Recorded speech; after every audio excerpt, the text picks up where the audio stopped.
Good morning, ladies and gentlemen. Jay here from Mother Road Media, Kingman Motor News, coming at you from beautiful downtown Kingman, cruising down Route 66. It's a beautiful morning before the heat comes. So, what are we doing? Where are we going?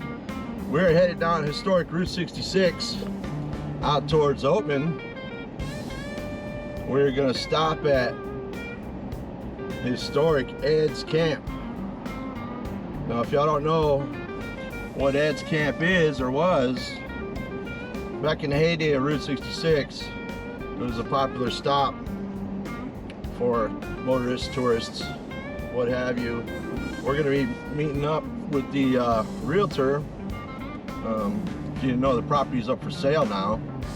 So we're meeting up with the Realtor, Miss Sandy Dudley. We want to thank her for giving us access, and the owner, and also joining us, the guru of all things Route 66, Mr. Jim Hinckley from Jim Hinckley's America, is going to be telling us a tale of how when he was a kid, he used to work out there. So we're going to take a little stroll around the property. Jim's going to talk about some things about the heyday of Ed's Camp, about his experiences, and for those who might be interested in buying the place, it's for sale. It's this little stretch of 66 going between downtown Kingman and out towards Oatman. It's a beautiful little stretch of the highway going through the hills here. You can see all the old volcanic rock from many millions of years ago. This was all lava fields. You see that pillow-like lava rock up there. That was lava.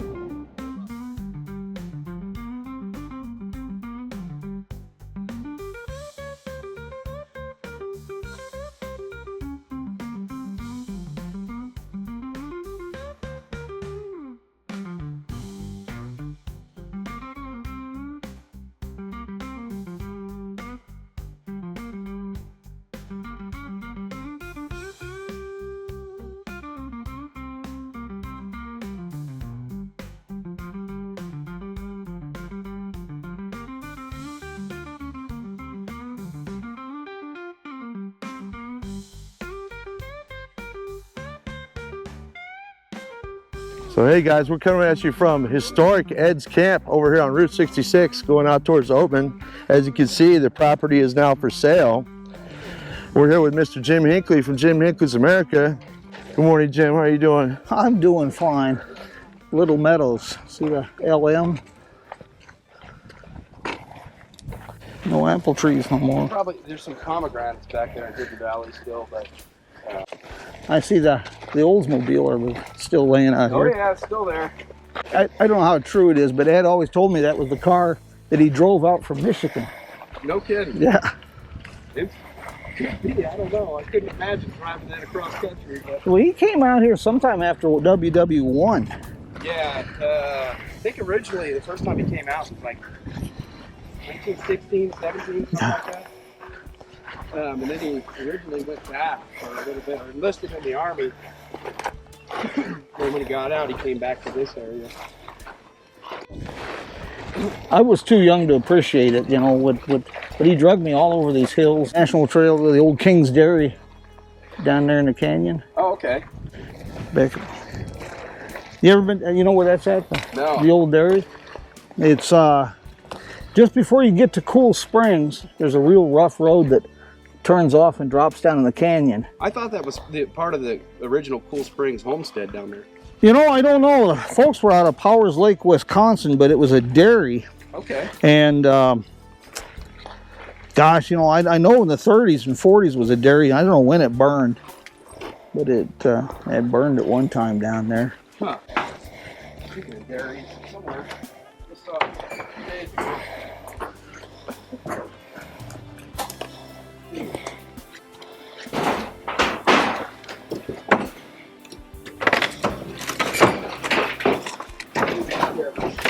Oh yeah, and snakes. Watch for snakes. Old cash register. There, you know So you can see kind of a picture of what this used to McCall's, look I like worked there. here. Yeah. Yeah. Dale McCall and Bill McCall. Okay. Yeah, it was out in Clark's Canyon. Okay. When you come in on Beale Road, it's where they're storing all the equipment now. Oh, that was the original McCall Dairy? It's at that junction. When you go out Clark's Canyon Road to Fort Beale Road, that was McCall's Canyon Farm Dairy. Okay. Oh, gosh. A lot of agate stuff. Fire. Some of it's from around here, yeah. But Yeah. he went all over the place and got rocks from... He claimed that everything had been found in this country, including industrial diamonds. Yeah. And there's a place in the flats down below, just when you're coming up this way. Opal? This fire agate. Oh, yeah, that too. All across the desert and the flats, and he used to, as a kid, he used to give me a couple bucks for every bucket full of this stuff I'd bring up to him. Yeah, most of it's, what is it, Cal Sydney or something. Yeah. That's quite a deal here. So Jim, when you worked here in your youth, what kind of stuff did you do around here? You know, I was just like 12, 13, and I'd ride my bike up and mostly help in the garden, pull weeds, and watch yourself with them nails. I would pull weeds, water the garden, help with tomatoes. He was famous for his tomatoes and Okay, so they've been here for years. melons, and But yeah. I don't know how long the cafe's been closed. Been closed ever since I can remember. It was closed a long time before that.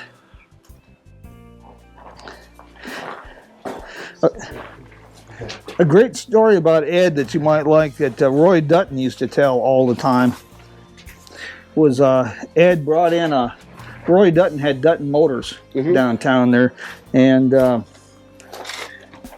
Ed wanted a new pickup truck, and Roy and Ed came to an agreement. And when the truck came in,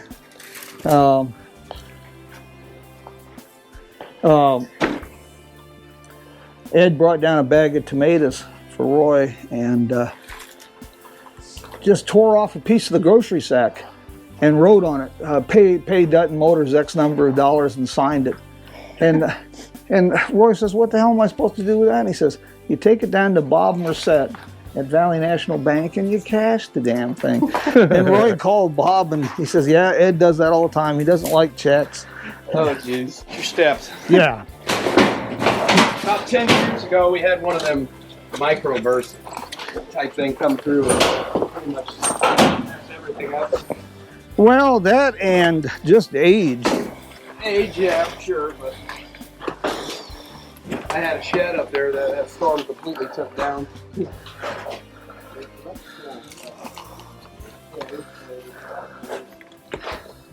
There's a bunch of those around here. Tons of them. Yeah, old skeleton key.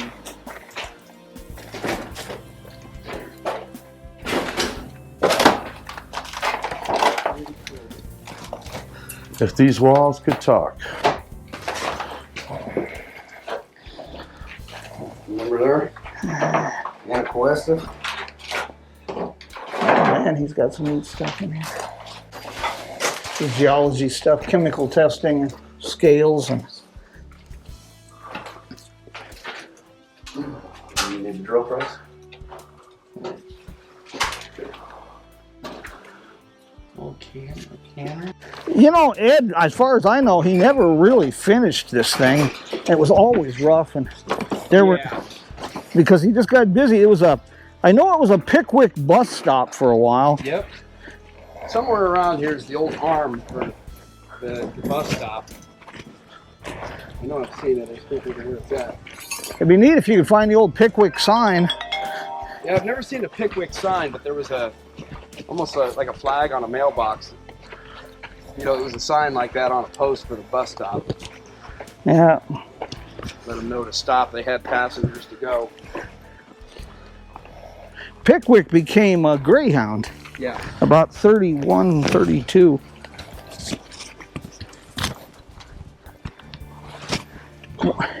One of the things I regret is pre-cell phone, kind of before I got into cell phones. I'm one of the modern Amish kind of guys. Roy Dutton was getting kind of starting to lose it a bit. And Scott and I took him up to Oatman, bought him a beer and sandwich and got him talking. And because our Dutton had that garage in Gold Road. Okay. It's the slab with the hoist still sticking up. Yep. And the book by Jack Rittenhouse, 1946, Guidebook to 66, they mentioned a towing service, and it was that garage that would tow cars over the summit. And they towed cars either here or Snell's Summit Station, and Roy would walk back. Roy was the tow truck driver before the war. I know that 23 Oldsmobile across the road that they said they had to go out and get people off the pass and bring them back to camp and give them gas or put them to work, and fix their car. Because he had a small garage here. I guess they did a little bit of stuff out of it too. Well, the story I always got from Ed was kind of comical. That the first few years he didn't even own this property.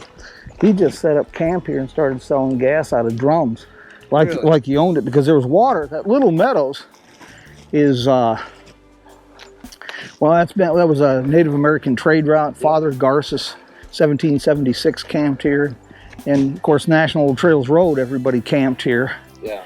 And Ed just had this idea. He got the Gates family at Central Commercial to front him some money, and he started selling drums of gas just up with a hose. In the first few years, he didn't even own this. He just pretended he did. I think he bought the property from the Arizona New Mexico Land Company, and I want to say 17 or 19. Yeah. But I've seen the paperwork, the documentation where he bought it. So he owned it. Yeah. He did. Yes. Yeah, he told me, that just the first couple of years, he just kind of squatted here, camped here, sold gas, and made a couple bucks, and everybody was happy, and it became kind of a little more profitable. Yeah. He thought, wow, I can make this work, huh? Oh yeah. It's hard to believe, when you look at these motel rooms and stuff that people would consider this a luxury item. You can kind of see a vision of what it looked like in its heyday. As he said, these used to be rooms that you could rent, hotel rooms, motel rooms.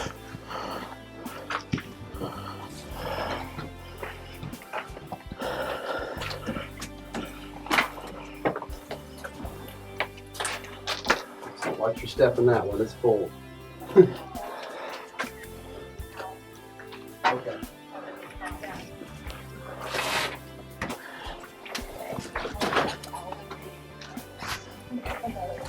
Kind of unrelated to this story, the White Rock Court downtown, Kingman. There's an owl in there, so it started on its own. Oh, that's kind of slick. Oh wow, look at the White Rock Court in Kingman, next to the Arcadia Lodge. The fellow who built that was a guy named Conrad This Minka. is his house. Wow. The story was, I went through there with Tom Spear. Tom bought it at a tax sale. And the story was, and I just figured people told stories about Conrad because they didn't like him because he was renting to black people and he'd found a way to beat the system. But I was told that he had a little still for a while and did a little voyeuristic activity. Yeah. And all I'll tell you on that is it's a crawl space under the building except for the basement area. But all the rooms have floor vents except the corner. The corner room, there's a space between the walls with 4 wooden steps, and when you stand on that, you're looking through the vent on the wall. So I'll just let you fill in the blanks on that. So Jim, for those that don't know, if you real quick give us, what is Ed's camp? How did it start? Well, it's Ed Edgerton. Actually, the LM on the gate there is Little Meadows. If you look at the early maps of the area, Little Meadows was a desert oasis, a spring, artesian well. There was a Native American trade route that went through this area from, all the way across the coast of California, what became the Mojave Road, and then across northern Arizona to the Zuni and Hopi villages. And early European explorers came through here. Father Garces, about 1776, chronicled one. And then Lieutenant Sitgreaves, which is, this is Sitgreaves Pass. And then we had the National Old Trails Road and Route 66 until 1952. And Ed turned it into quite a little oasis. It was always rustic, it was always rough. You know, it was never a 5-star resort, but it was a good desert oasis. Quite a place out here. Lots of water in these hills. It would really surprise people. So I heard there's an orchard or something back there somewhere. Well, it's gone, he says, but yeah, it's on the other, hidden valley. It's on the other side of those cliffs. Neat. Yeah, you wouldn't even know it looking that there's water back there. No, and like across from Cool Springs, that road that drops down, there used to be a dairy. King's Dairy was back there. We ended up out here, and I can't make this stuff up. My dad threw a dart at a map. That's how we ended up in this country. My pa was a World War II Navy on the Pacific, and then Coast Guard on the Great Lakes. And he said, I'm done with the water stuff. Folded a map in 1966, threw a dart at the map, and he bought that place down there sight unseen, and turned out to be part of a land boondoggle. Oh, God. The water truck I noticed is still down there by John Gist's place. There's an old WW2 deuce and a half tanker truck. That's kind of what I started driving on. Oh, okay. We down by the Fig Springs station. Yeah. There's the old water tank there. Yep. And that was part of our thing. We used to always have to go patch the water line with inner tubes and baling wire running up to Fig Springs. Yeah. There's been a few of those repairs around here over the years too. The car that you were telling me about the first time we talked about this place is sitting up there. I did kind of see it. It's sitting up there. Yeah, it's sitting there. My pa was one of these guys that when you to learn to swim. My mom was that way. Here. My old John Wayne movie there. Didn't he do that somewhere? One of the first, I don't remember exactly. I was probably 14, 15 maybe. I was always a scrawny kid. As you can see, I got over that. We were pulling hay out of Spirit Mountain Farms, Fort Mojave, and my dad had I don't remember what year, 49, 50, somewhere in there, Studebaker, 3/4 ton. And we had that thing loaded the gills with hay, and we lost the water pump down by Boundary Cone Road. And we walked into Oatman. Bud Gist was the only one that had a phone down there in the valley. And Bud came and got us, and we took the Chevy pickup the next day, and Kingman got a water pump put on the Studebaker. My dad got in the Chevy and said, I'll see you at the house. And that was my first road trip. A lot of it, of course, obviously is way too far gone to do much with. But, you know, if you look online at the Painted Desert Trading Post, the Painted Desert Trading Post was never, it was on 66, but it was always so remote they never had electricity. I mean, it was just a remote, and it was above the Dead River at the entrance to the Painted Desert and the Petrified Forest National Park. And the road was bypassed about 56, 58, and the place looked like this. I mean, it was done. And the Dries Bessels, you know Dries. Dries is doing motorcycle stuff, coming to the United States every year, took tours. He saw a picture of that trading post on that hill above the Dead River with the Painted Desert and became obsessed to find it, and went out there on a full dress Harley Davidson out in the middle of nowhere. But the short version, a bunch of people bought the property. They went in, formed a co-op, so to speak. Yeah. And Rich Dinkle spearheaded it, president of the Missouri Association. People in California, Dries Bessels, a whole bunch of people pitched in and bought it. And I'm glad they restored it, but it's one of those things you go, why? Because it's not on a traveled road. It's on Route 66 in the desert. But you got to cross sand washes. But they jacked the building up, replaced the foundation. Wow. They redid the whole thing so it appears complete with gas pumps, like it did in the 1950s. Like you said, I mean, look at Cool Springs. You know, well, yeah, that's nothing but 2 rock posts there. And it'd been blown up and burnt to the ground. And yeah, I remember them filming that movie. Mm-hmm. Yeah.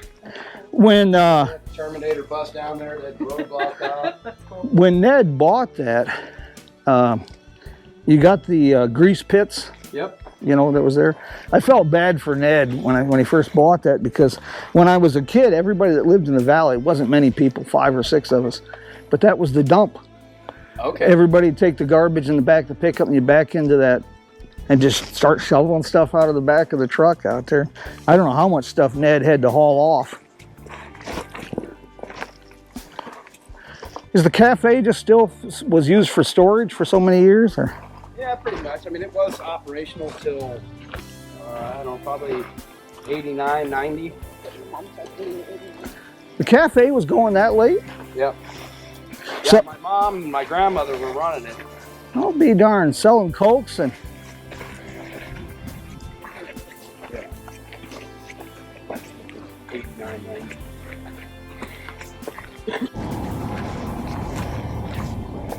Yeah, it's pretty rough. I mean, Oh, yeah.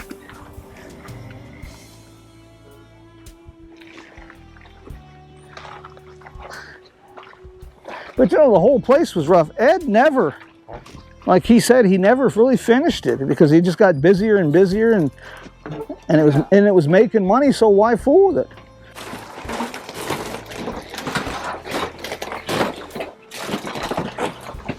Yeah, sure as hell. Look at that neat old stove. yeah, there's an old wood stove there.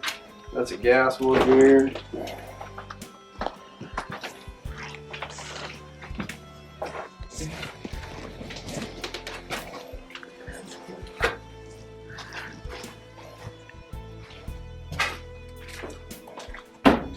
Yeah, might have a little trouble getting a permit to open, but just I'm going to talk about them.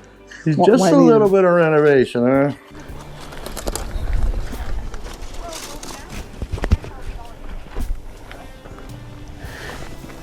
yeah.